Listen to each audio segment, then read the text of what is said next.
Good afternoon, and welcome to this week's episode of Level Up Cyber. My name is Tony Bryan, your host, and the Executive Director of CyberUp. We're going to change the pace a little bit. We've talked a lot about the cybersecurity space and workforce, and I'd say over the last couple of weeks, a little bit more technical stuff around kind of job seeking and career and professional stuff. But luckily, had an opportunity to get introduced to Mark Robuck in the last couple of weeks.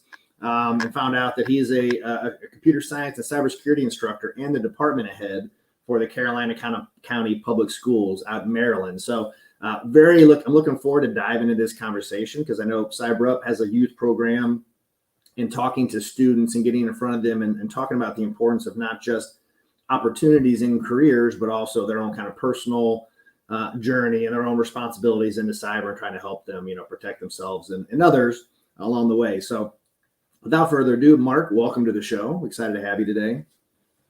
Thanks, Tony. Thanks for having me on. I'll just give a pre-warning to anybody. I'm in my classroom right now during my planning period, so if I mute myself, I might have a kid bust into the room and need something or announcements. So just fair warning. The joys of an educator. But with that in mind, and just so we can get going, I'd love to have you introduce yourself, talk a little bit about your own, how you got to where you're at, and really, start with your origin story here for today. Sure. So I went to Penn State University for mathematics. So I've got a bachelor's degree in mathematics. I graduated in 2005, which anybody that was kind of job hunting in the 2005 to 2008 range knows that was kind of a rough time, kind of like right now. And so I couldn't really find anything with what I really wanted to do. I went to school to be an actuary. Just couldn't find anything, especially in the area I was in. I didn't really want to move away from where I grew up at the time, which is funny that I ended up moving away anyway to be a teacher. But I happened to hear about a little private school in my area that needed a math teacher. So I went and I taught math there at a little private school in Pennsylvania for 7 years. And then that school closed. So I needed to find another teaching job. Teaching jobs in Pennsylvania at the time were really hard to come by. And so I went to some career fairs. I found a bunch of jobs in Maryland. So I moved my whole family to Maryland.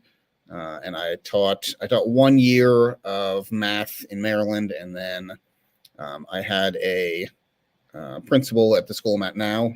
I've worked at 3 different schools. So this current school I'm at, she said, hey, we have this computer science program starting up. It just started last year. The teacher that started it, he's going into administration. So we need somebody to take it over. And I heard you knew how to code. Would you be interested? And I was like, yeah, I'll give it a try. So I switched over to that and I love it. I've been doing this for 10 years now. I teach 1 cybersecurity class. And I teach 3 different computer science courses that are mostly programming, but there's a little bit of other stuff in there too. That's awesome. And I think a story that honestly I've heard quite a bit from educators, or like a math or science teachers, like, hey, you get short straw. We're going to teach you how to do this stuff and go, which is neat, right? I think, and I think much like your enthusiasm that I'm seeing come across, right? It was an opportunity for you to teach students in a new way and a topic that's fresh and exciting, probably a little bit different than geometry and algorithms, right? Well, there's still algorithms and the code side of it. So, there's a good parallel there. As you jumped into this, right, you just described that your program is pretty new. Where did you start to find your curriculum or your lessons? How did you start to build that out to really take shape and to, provide a good curriculum for your students? Mm-hmm. That's a great question. So we have an introductory class that at this point, pretty much every 9th grader has to take. They have to get what's called a tech credit to graduate. That's taking computer science at this point is pretty much the only way to do it. There's a couple other ways, but so majority of 9th graders have to take my intro class. And then I've got 2 AP courses that are mostly programming. And then we have the cybersecurity course. When it first started, we only had the intro class and one of the AP courses. We were using code.org. So I don't know if you're familiar with code.org. I love their site. I think it's a great site. It's completely free. It's made by all the big tech companies contribute money and they've even got videos by Bill Gates and Vint Cerf and different people on there. I actually still use that for one of my AP courses. I use a lot of material from it, but eventually we moved over to Project Lead the Way. I didn't like a lot of what Project Lead the Way did in their coding courses. Their cybersecurity classes is fine, but I didn't like a lot of what they did in their they're more basic classes. And so I still use a lot of what they have, but I like to mix in my own stuff. So at this point, the intro class is kind of my own creation. I kind of mix a lot of stuff in there. So we do a whole unit on like how computers work. We talk about binary code, like what are the different computer parts and what do they do? And then we get into web design. So I teach them a little bit of like HTML, CSS. Then we do some video game design with a website called Scratch, which is a little more of like a middle school, elementary school type situation, but the kids really get into it, and it introduces all those coding topics so that I can kind of transition from that into like a quote real programming language. So then we get to Python, and I kind of say like, hey, remember when we did this in Scratch? Well, now we're going to do it in Python. And I've kind of built my own curriculum from a bunch of different resources for that particular class. As so 10 years into this, I'm sure you've had a lot of students that have come through. What are you finding is resonating with freshmen through seniors in a high school? Like what topics and, we'll start with that. What topics for those things? I was going to go into like a 3-part question, but then like, man, it's going to get long. So, what kind of topics and things are the students really trying to gravitate towards in the lesson plans you've created? Yeah. So it's kind of interesting. It depends on the class. So depending on like the makeup of the kids in that particular class that semester, I find that a lot of kids get drawn to like the creation of something. And that's why I really like teaching this subject as opposed to like when I taught math. Like you go into a math class as a math teacher and 90% of those kids hate the subject and don't want to be there. The kids come into the computer science class and I tell them, hey, we're going to make a website in this class. We're going to make a video game. They're like, oh, that sounds pretty cool. I'm going to like make some stuff that I'm interested in making.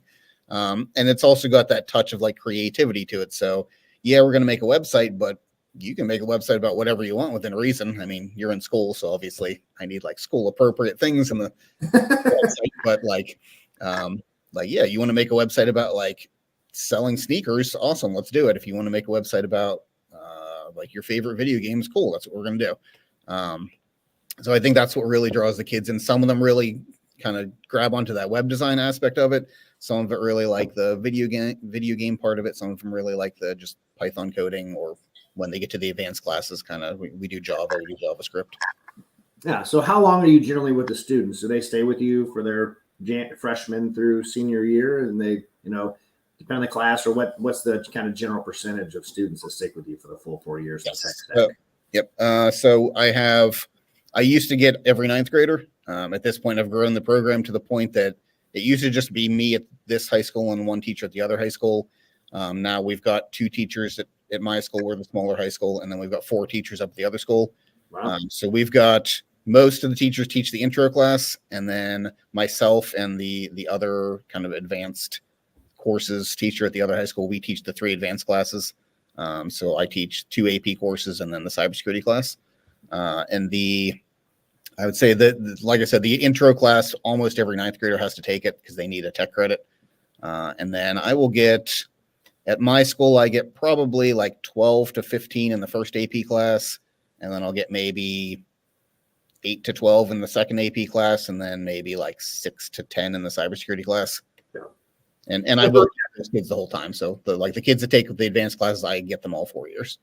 Yeah. And then just for context and for size of school district, you topped out here, you're talking 400 or so kids for the entire school, right? So like those are really good numbers, all things considered, from a high school of 400 students. So that's awesome, man. Congrats to building that out.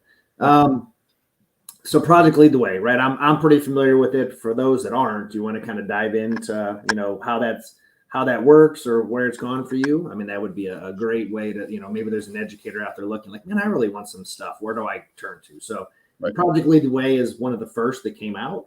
Cyber.org also was really good, and code.org. I echo both of those. And for context for everybody, are generally national kind of umbrella organizations that they drive policy, and they do a little lobbying and advocacy at a federal and a state level with the idea of trying to roll out a cyber and a coding curriculum across state systems. So it really is, and it's all free, right? So not out just trying to price gouge people to like strong arm the government to here's my software, right? It's all given for free through grants and federal funding. But Project Lead the Way is different because it's a private product that a district goes and purchases. So I'd love to have you kind of dive into Project Lead the Way a little bit and talk about that that model. Yeah, absolutely. So like you said, the other programs are free. They're paid for with grants. That was kind of one of my draws to code.org at the beginning before we did Project Lead the Way. It was all free and it was actually really good quality, and just kind of a pitch for them, even though like, I mean, I don't get anything from them, but just a pitch for them. I oftentimes when somebody's like, even as an adult, it's like, hey, I want to learn how to code, but I don't like know where to go. A lot of times I'll say, hey, go to code.org. I know it's for middle school and high school kids, but that just means they make it a little more fun to learn. I mean, they're teaching you the same stuff you would learn at like a professional, like you go pay on like any of the other paid websites you might go to, and they make it a little more fun. So, I mean, you're going to have to move on from there to get advanced stuff, but I mean, there's nothing wrong with using something high school kids use to learn the introductory stuff. But yeah, Project Lead the Way is paid. We got into it because they also have an engineering and a biomed set of courses. And so our school was already participating in those courses. And so since we started our computer science program, they said, hey, why don't we use Project Lead the Way for computer science as well? The coding courses, so the reason I pull in a lot of extra stuff, they do pretty much just Python in all their courses. Now, the one AP class is Java. You have to learn Java. There's no other option. But the other two are kind of up in the air as what you use. And so they do Python, and it's pretty much, I would say, the intro class is like 70% of his learning Python, and then the first AP class is like 80-90% learning Python, which is fine. I mean, if you want to focus solely on that one language, that's great. But my cybersecurity kids need to be introduced to like a little bit of HTML, a little bit of JavaScript, because we'll get into topics that they're not going to understand without it. And one of my kind of drawbacks about Project Lead the Way is they expect them to know that when they get to cybersecurity class, but nowhere else in their curriculum do they teach it. So I kind of have to pull in those other topics to teach those. Now, that's kind of my opinion on the coding side. The cybersecurity side, the cybersecurity course for Project Lead the Way, I think they do a fine job with that. They introduce a ton of different tools and topics, which for anybody that's kind of learned cybersecurity or doing cybersecurity now, you know that it's all about like, I have these 40 different tools and I need to understand in general how to use this type of a tool. And it's probably going to change in 3 months, or it's going to change in 2 years. And I'm going to have to learn a different tool that does the same thing, but I need to know the concept behind it. So I think they do a nice job of that, where they kind of introduce the kids to like, here's Wireshark for packet sniffing. Here's Burp Suite for like application security, that sort of thing.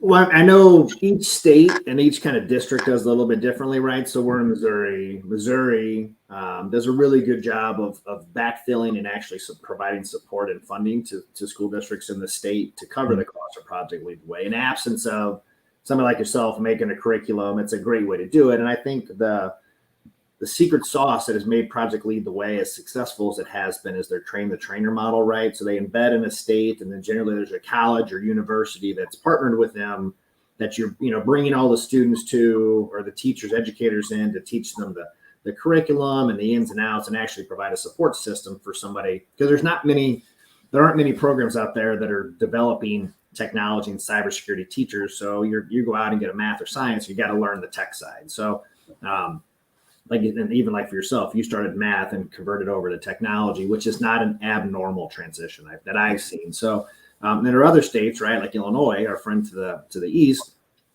it's extracurricular. So there's not a lot of support provided for Project Lead the Way. So a lot of times more affluent school districts have access to Project Lead the Way, and some of your more rural urban schools that don't have those resources have a tendency to not have those classes. So a great program that does have a cost, but to your point, cyber.org and code.org, although a little bit more advanced and doesn't provide the support structure to teach the teacher, right, that idea, but it can work given the right educator to kind of drive that stuff out. So I've seen it done a couple different ways. And I will say code.org will provide training, by the way. They'll provide free training. So nice. I went and did their free training. I did the Project Lead the Way training, which is, like you said, the Project Lead the Way training is very in-depth. It's 2 weeks for every class. So at this point, I've done 8 weeks worth of training eventually, because I do 4 different courses. But yeah, code.org also has training. Theirs is free, but it's only like, I think it was 2 days maybe. Yeah. To me, Project Lead the Way is an educator product selling to educators that they've packaged it to teach an educator how to educate. That was a lot of words to say educate in a 30-second clip, but they've done a really good job, I think, of building that out. So I know we hopped on here before as we were getting ready, right? There's always, you got to keep it fun and fresh for the students, right? Curriculum's great, but they're going to want to play. They all want to hack things, right? That's why they took the class. Let's be honest. So, what other things are you bringing in, introducing to the classroom and to your students that are providing some of those maybe hands-on experiences for them to learn? Sure. So Project Lead the Way does have a bunch of virtual labs in their curriculum, so we get to play a lot with those sorts of things. They even have, I think, there's 4 units in that class. I think the 3rd unit is somebody has hacked a water treatment facility, so they get to like the industrial side of things, which you don't often see in kind of a cybersecurity curriculum. And the kids like look into like, well, how did they do that? And they have to like recreate it so they can show the water facility employees, how did this happen and how do we prevent it, that kind of thing. So there are some things in Project Lead the Way already, but I also use things like Try Hack Me, which probably everybody that's in cybersecurity has heard of and knows what it is. So I'll give them some Try Hack Me rooms. I haven't used Hack the Box in my classroom. I think it's a little too advanced for us, but also I think the resource aspect of it, like you said, schools that have a cybersecurity program usually have some kind of funding for it. We're a small rural school, so we don't get a ton of funding, and I don't have the resources to like even show the kids like, here's an actual server, let's like dig into it and look at the hardware. Like I don't really generally have a lot of hardware for that same reason. And now I forgot what your question even was. Just the other resources, right? And we could jump in. Well, let's transition to the second question. So, competitions are a great way, to take lessons and things you're learning in the classroom through whatever curriculum or you're deciding to present to students. So, there are things like Cyber Patriot, National Cyber League, and a ton of others that exist out there, to help really provide.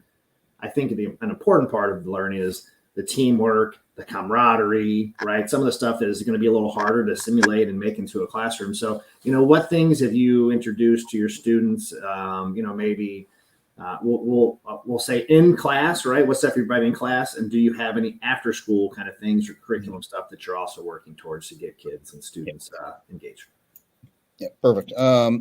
So let me go back to your original question that I apparently forgot.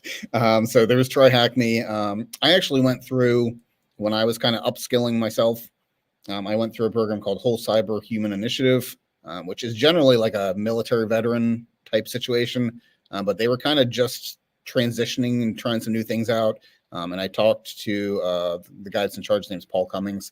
I talked to him and he was like, yeah, I mean, you're a teacher. I don't mind you taking the program either. And so I went through the whole program and they used a whole lot of different resources, and I've used some of those in my class. So like, for example, they use something called Range Force, Attack IQ, like the CISA website.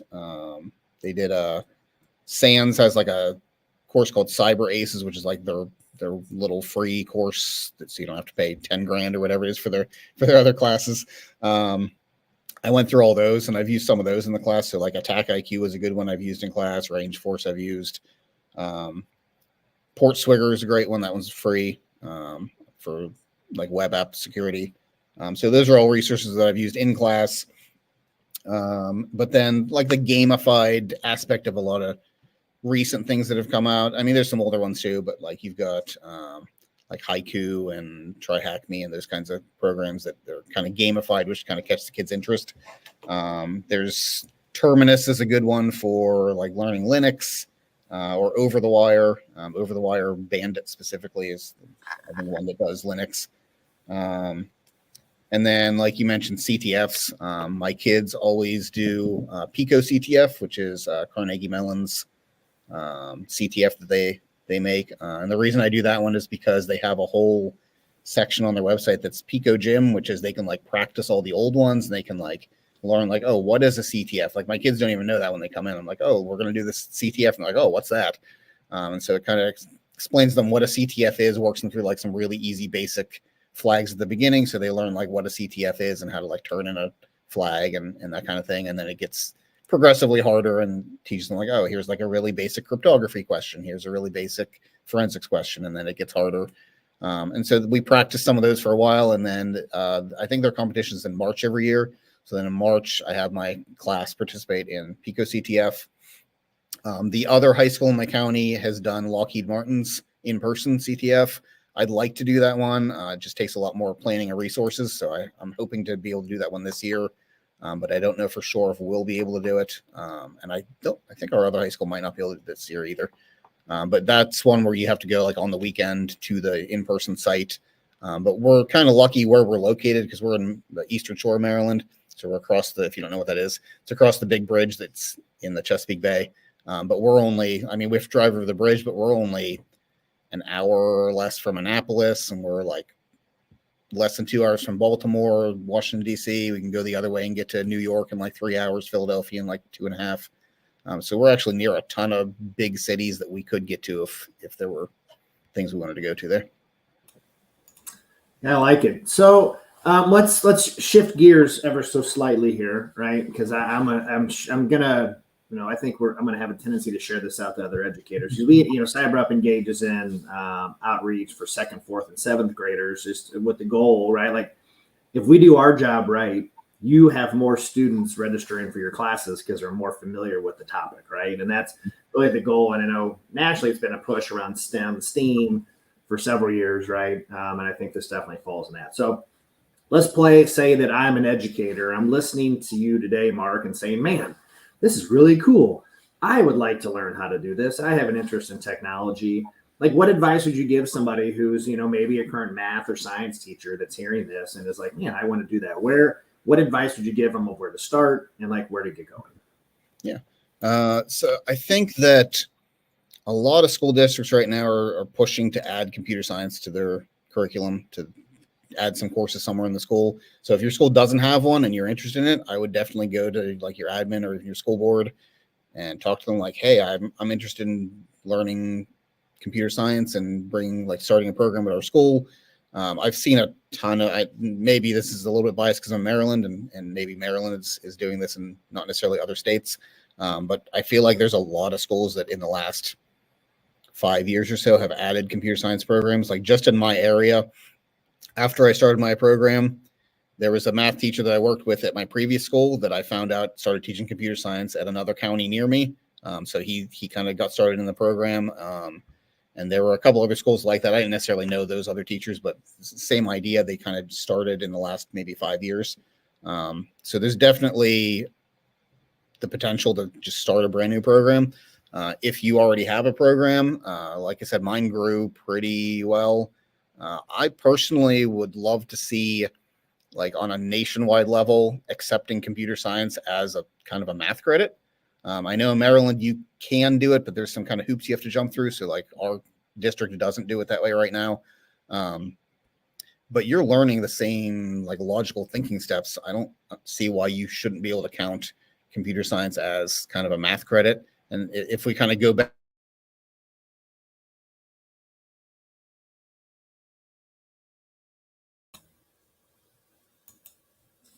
I think we might have froze there for a second.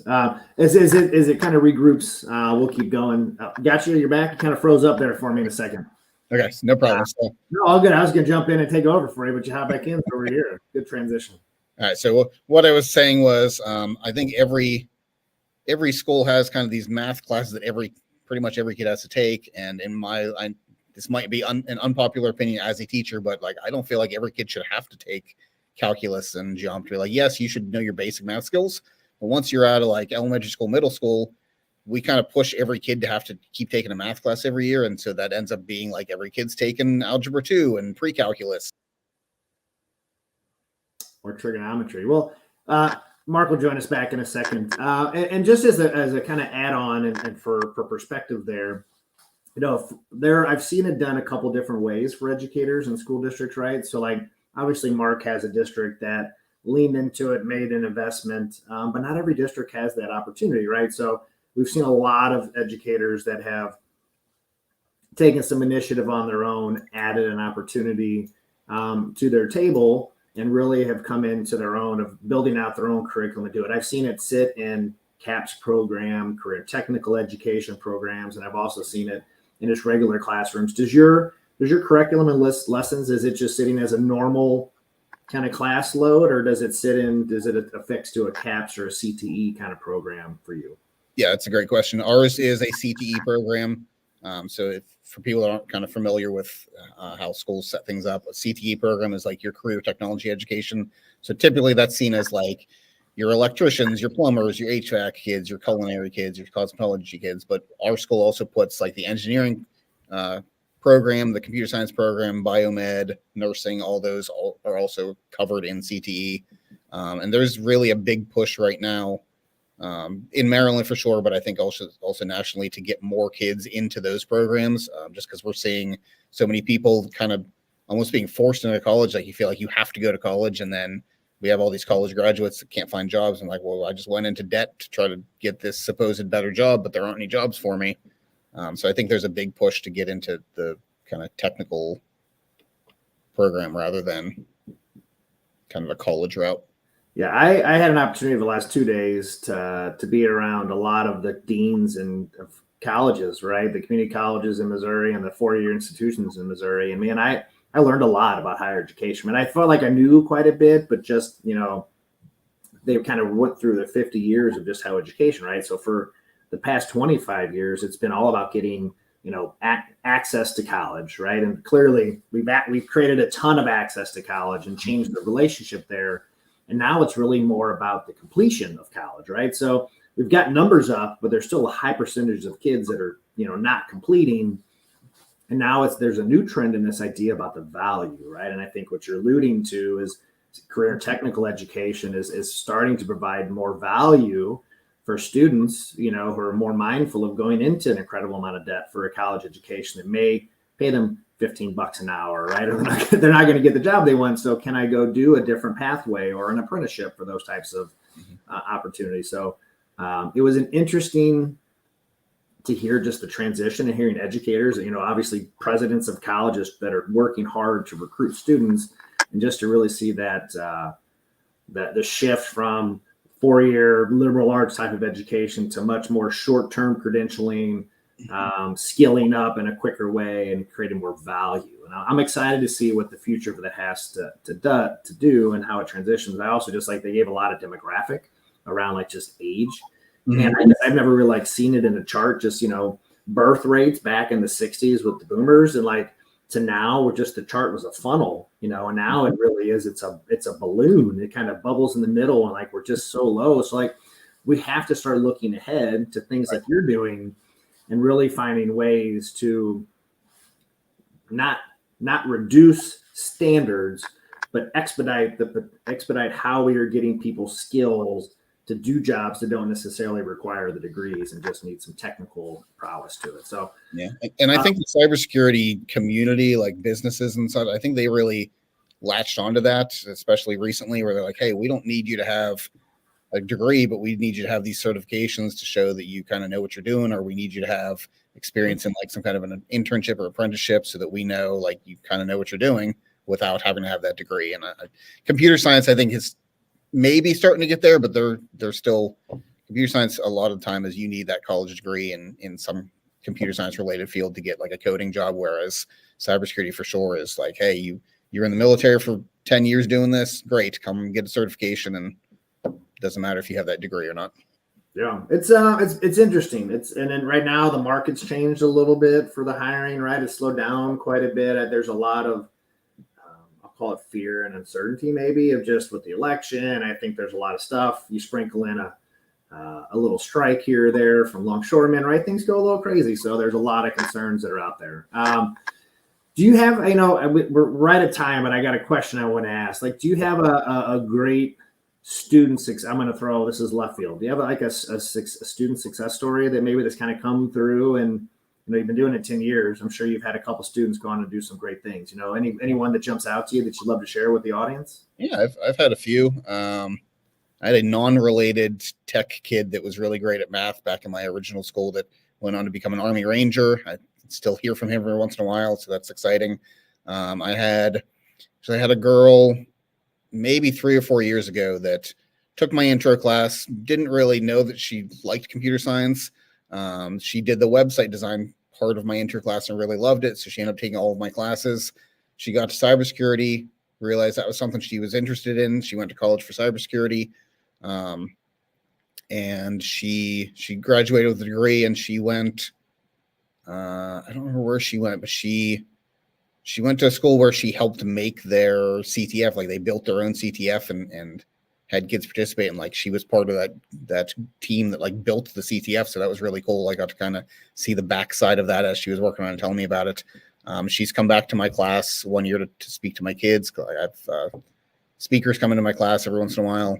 And I think she ended up doing, she didn't even end up doing the route she wanted to go. She ended up, after school, somebody introduced her to something that I had never even heard of that was like cybersecurity adjacent. So it was still security and it was dealing with coding, but it wasn't the specific thing she went for. And that's just kind of one of those things where tech changes so much that as long as you're good at learning and you're good at adapting, you're going to have a job or be able to find a job, because maybe in 10 years, they're not going to need a Python developer, but maybe they need somebody to do this other job that you're now kind of equipped with that ability to learn and adapt, that you can get that job. That's great advice. So we're at the end. 30 minutes always goes fast, but I'm going to change up the last question ever so slightly here just because of the topic. So what advice would you give educators that are looking to level up their cybersecurity curriculum and education in their schools? I think similar to somebody that's kind of level up skills for job hunting, I would say there's a learning aspect, but then there's applying that learning aspect. So when you learn to code, you learn the theory, but then you need to actually go build some stuff to really know what you're doing. And I think that's true of educators as well. So I can look as many different curriculums as I want, but if I don't kind of dig into them and try them out for myself, I'm not going to know. And you can try something and realize, hey, I don't like this one. It's not going to work. I've tried out probably dozens, maybe 24 different platforms for my classes, and I only use maybe 3 or 4 of them right now. So there's tons that I've used that I've kind of realized, oh, I don't like the way that this does something, or maybe it's fine, but it doesn't work for my class. So kind of, I would say similar to anybody that's job hunting, there's a learning aspect, but there's definitely a dig in there and kind of do it and apply what you've figured out. Yeah. The one thing I would add is I've talked to a lot of educators over the years, and there's a fear of like looking silly in front of their students, right? Like, and I get it, right? Nobody wants to be embarrassed, especially in front of a high school kid. Because then you're going to get bullied, of course, right? It's going to happen. But in the grand scheme, my advice is don't be scared, right? Put yourself out there. There's so many resources. If you have an interest, I'm not going to guarantee, but I promise your school district's probably going to embrace that if there's not already a program or exists. Yes, and I know we're at time, but I'll throw one more quick thing in there. The beginning of every one of my classes, I pick some kid in my class that has never played the video game Mario, the original Nintendo Mario, and I make them play it in front of the entire class, and they always do terrible, but I have them keep playing. And so the second time they play, they get a little farther, and the third time a little farther. And that becomes kind of my running theme for the class. They are the Mario martyr. They have to fail in front of everybody else so that everybody else can learn from them. And you also have to realize that if I don't keep playing the game, I'm never going to get to the end of the level. I can't just give up because I fell in the pit or ran into the turtle at the beginning of the game. That's a great analogy and a good advice, and I'm sure it makes the students enjoy it because everybody loves video games, right? Who doesn't? So, man, Mark, I really enjoyed the conversation, right? I think it's a topic we haven't had in quite a while, so I'm definitely excited to share it with other potential teachers and educators because I think what you shared was very enlightening. So, thank you so much for the words. Thank you for everybody for always tuning into the show. I always appreciate the time that people give up, right? Time is precious. So when I see views, I'm like, man, that's great. It makes me happy. I was at an event last week and a guy commented, man, I really like your podcast and show. I'm like, oh, thanks, buddy. Like, you never know when people do. So, but when you have great guests like you right now today, it makes it all a lot easier to do that. So Mark, good luck on the school year. I know you just got kicked off and started, so I hope everything goes well and good luck to your students and appreciate you tuning in today. Yeah. Thanks for having me. I appreciate it. Have a great week.